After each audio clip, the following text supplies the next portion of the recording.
On a frigid October morning in Montana, Special Agent in Charge Dana Walker stared at the mist curling over the pine trees. She could feel it in her bones. Today would not go as planned. The FBI had come prepared. A warrant, armored vehicles, tactical teams, snipers. The target? Caleb Boone, leader of the Liberty Sons militia, wanted for weapons trafficking, conspiracy, and murder. But what they didn't know was that Boone was waiting. Behind thick log walls, Caleb Boone watched the agents through binoculars. His daughter Cassie sat on the cold floor, clutching a frayed blanket. Boone's followers checked rifles and strapped on tactical vests, hearts racing with adrenaline and fury. Boone preached revolution. To him, the FBI wasn't law enforcement. They were invaders. Cassie wasn't so sure. She wondered if her father's war was worth dying for. Mark "Rooster" Callahan adjusted his scope, heartbeat steady despite the icy wind. 24 years old, cocky, top of his class. He'd been dreaming of his first big takedown until now. Through his lens, he saw children peeking from windows, women huddled near propane tanks. This wasn't the clean op they'd promised him. At the tree line, reporter Emma Reed crouched behind her camera, whispering updates into her recorder. She was the only journalist allowed this close, hungry for a scoop. But as the first shots cracked through the air, Emma realized this wasn't a story anymore. It was survival. At 4:43 a.m., a shot shattered the silence. No one knows who fired first. Chaos erupted. Bullets ripped through trees. Flashbangs turned night to day. Walker screamed into her radio, "Hold your fire! Cease fire!" But it was too late. Inside the compound, Boone's men unleashed hell. Outside, agents scrambled for cover. Rooster saw his best friend drop, a red bloom spreading on his vest. Walker's team hadn't accounted for a traitor. Inside the compound, an undercover agent, Jason Marks, panicked. He was supposed to signal the FBI from inside. Instead, paralyzed by fear, he froze. And when Boone caught him sending a text, the punishment was swift. The FBI never got the signal. They were blind. Cassie Boone crept into the basement, hands trembling. She could hear the screams, the gunfire, the crackling radios. She found the emergency hatch, the one her father never told the militia about. Cassie hesitated. Could she leave them all behind? Could she leave him behind? As the standoff dragged on, media trucks arrived. Images of armored vehicles, wounded agents, and Boone's weeping followers flooded the news. Protesters lined the roads. Some cheered for the FBI. Others called them murderers. Walker, watching from a command post, realized the battle was no longer just on the ground. It was on every screen in America. Negotiators called Boone's satellite phone. Their voices calm, coaxing, pleading. Boone laughed, hung up. Then he posted videos online, speeches about liberty, tyranny, sacrifice. His followers grew bolder, more reckless. Inside the FBI command center, Walker buried her head in her hands. Every second they waited, Boone won. The FBI cut electricity. They blocked supplies. They flew drones overhead. Rooster, exhausted and filthy, watched the compound through a scope, barely blinking. "We're pushing them into a corner," his commander said. Rooster whispered under his breath, "And they're gonna come out swinging." On day 4, a negotiator offered Boone safe passage for the women and children. Boone agreed, or so it seemed. As agents approached, Boone's men opened fire. It was a setup. 3 agents died before the team pulled back. The last shred of trust was gone. Trapped behind the militia line, Emma Reed huddled in a root cellar. Her camera battery was dead, her hands numb. When Cassie found her, the two locked eyes, strangers on opposite sides of a war. Cassie whispered, "I know a way out." Together, they crawled through the emergency hatch, hearing the gunfire fade behind them. Walker gave the order at dawn. Armored trucks rolled forward. Tear gas canisters arched through the air. Boone and his men fired blindly, coughing, stumbling. Rooster squeezed the trigger, one shot, then another. Inside, Boone barricaded himself in a room, his final act of defiance. When agents breached the compound, it was over in minutes. Bodies lay in the dust. Walker walked through the compound, stepping over bullet casings, bloodstains, and shattered glass. Rooster sat on the tailgate of a truck, head in his hands, shaking. Cassie was taken into protective custody. Emma filed her report, her voice raw with grief. The headlines exploded, "Bloodiest FBI Standoff in History," but behind the headlines were mothers, fathers, friends, all asking, how did it come to this? Weeks later, Walker sat before a Senate committee, grilled about tactical failures. Protesters marched in the streets, some hailing Boone as a martyr, others calling him a terrorist. The FBI buried its dead with honors. Rooster quietly resigned, unable to face another scope. Cassie started a new life, her father's voice still echoing in her dreams. And Emma Reed's story became a best-selling book. But she never forgot the night she saw the price of freedom, power, and fanaticism collide. The FBI's internal review begins. Forensics teams pore over bullet casings, autopsies, and surveillance footage. The evidence reveals tactical mistakes, friendly fire incidents, and moments of hesitation that proved fatal. Cassie Boone is moved to a safe house under federal protection.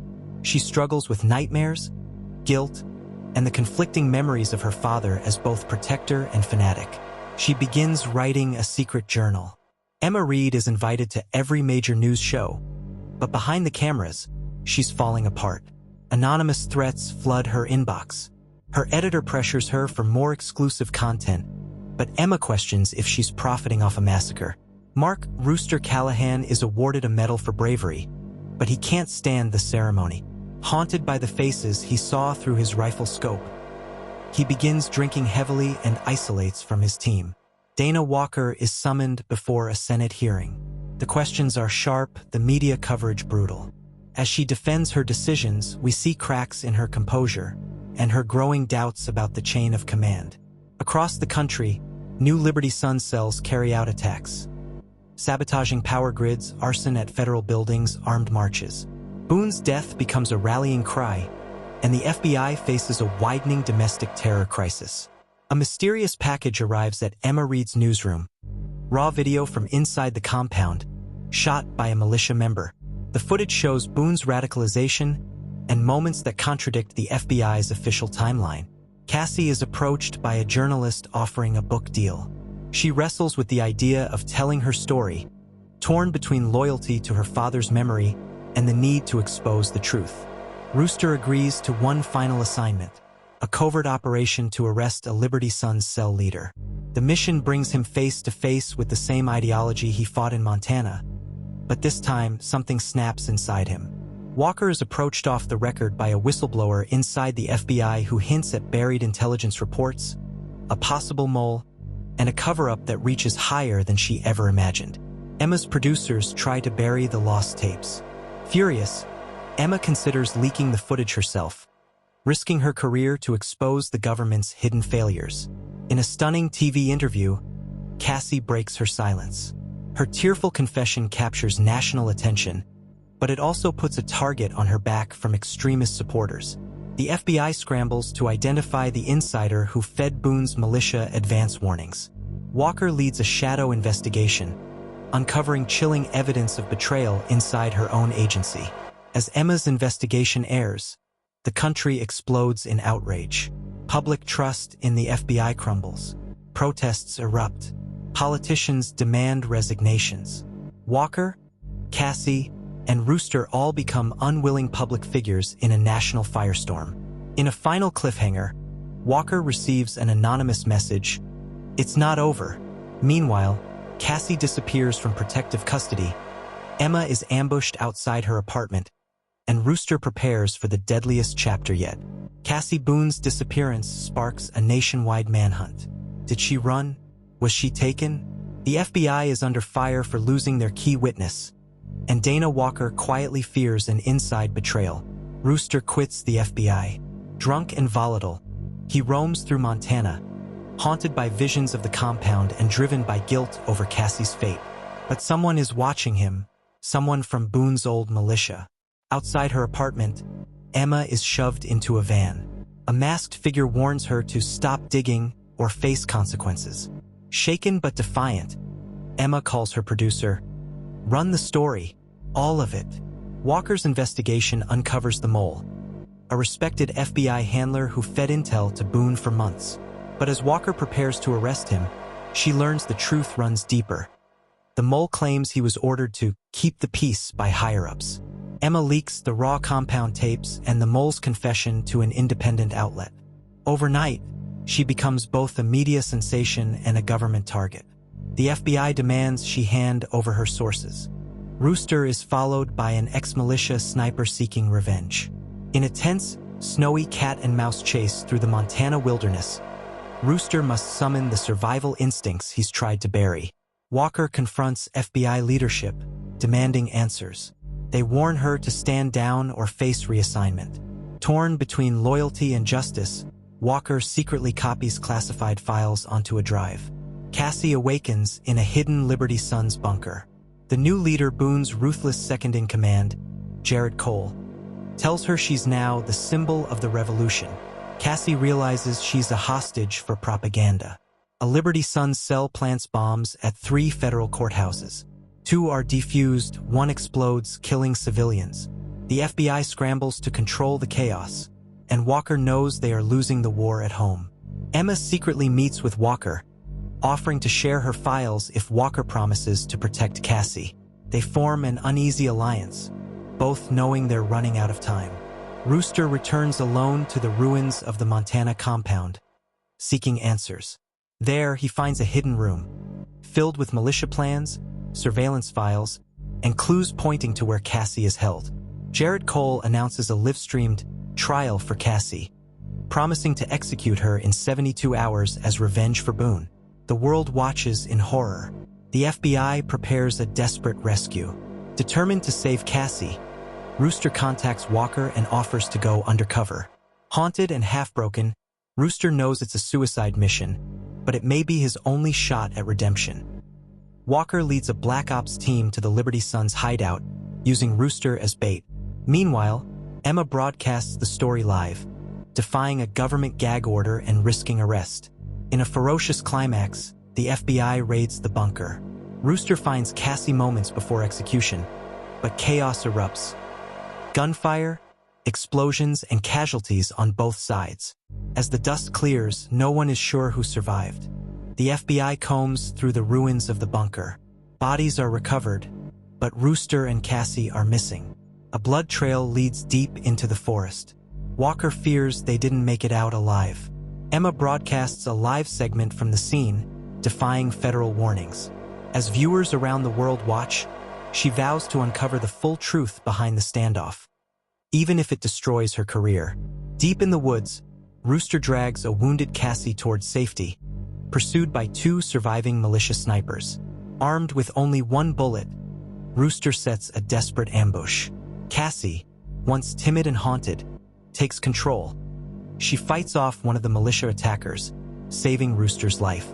For the first time, she stops running from her father's shadow. Walker receives shocking intel.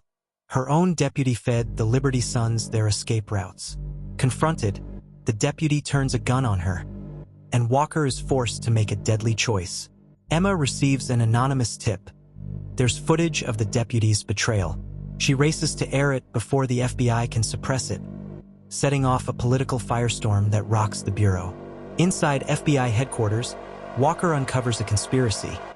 Several high-level officials were funneling militia money to keep the conflict alive, profiting from contracts and fear. She copies the evidence to expose them. Rooster and Cassie make it to a back road. Rooster calls Walker, gives her their coordinates, and quietly says goodbye.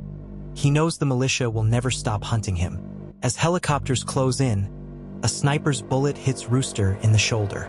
Cassie drags him behind cover, determined not to let him die after all they've survived. Cassie strikes a deal with the FBI, full cooperation in exchange for protection for Rooster. She agrees to testify against the Liberty Sons and their hidden financiers. Armed with Cassie's testimony and the files, Walker leads a coordinated sweep. FBI, U.S. Marshals, and local police storm militia strongholds across 3 states, arresting leaders and financiers alike. Emma is dragged into court for leaking classified footage. In a stunning twist, Walker testifies on her behalf, revealing the government cover-up and turning Emma into a national hero. Rooster, recovering in a hospital, is offered a quiet retirement. But he's restless, haunted by all he's done. A final visit from Cassie brings closure, and an unexpected friendship. The Liberty Sons fracture into infighting without Boone. Some leaders flip for lighter sentences. The public watches as the once-feared movement crumbles from within. Walker holds a press conference, laying out the full conspiracy. The FBI corruption, the militia plots, and the names of those arrested. For the first time, she speaks openly, and becomes a symbol of reform. Emma publishes a best-selling book exposing the standoff, the cover-ups, and the human cost. Her reputation restored, she walks away from the newsroom, finally at peace. Cassie enters witness protection but writes a letter to the families of the victims, apologizing for her father's actions. The gesture makes headlines and sparks public debate. Rooster receives a private commendation, no cameras, no press. For once, he accepts the recognition without bitterness. Alone at night, he visits the memorial wall for fallen agents. Federal prosecutors announce sweeping indictments against the militia leaders, FBI conspirators, and financiers. Sentences are harsh. The public finally feels a measure of justice. On the anniversary of the siege, Walker, Emma, Rooster, and Cassie, under disguise, gather quietly at the rebuilt site. As cameras click in the distance, they share a silent moment, remembering the bloodshed and the hard-won justice that followed. Stay tuned for more chilling cases on Cold Case Chronicles, where the truth is always darker than fiction. If you haven't already, make sure you're subscribed to Cold Case Chronicles. We dive deeper into the most chilling, unsolved mysteries, and together, we uncover what was left behind. Like, share, and leave a comment below. We want to hear your thoughts. Stay vigilant. Stay curious. The truth never rests.